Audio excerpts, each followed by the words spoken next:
I love Urban Decay shadows, but I don't buy them because they're so expensive. But one eyeshadow is $21. This was $25 for all of these eyeshadows. And I love, love, love my shimmery glitter. And this is, you know, the Moondust. I've been wanting this since they got it.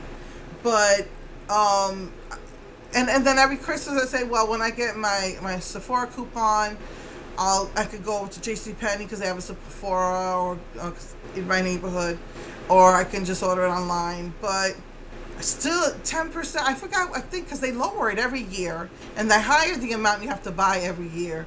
So it's really not, I was going to do it, and then the day I was going to do it, the coupon expired the day before. I was so mad. Then it went down to half price. And I heard it was only good till the last week of April. It was only good for the last week of April. And my God, it was hard to get in the stores. I didn't want to order it online because then I would have to pay shipping.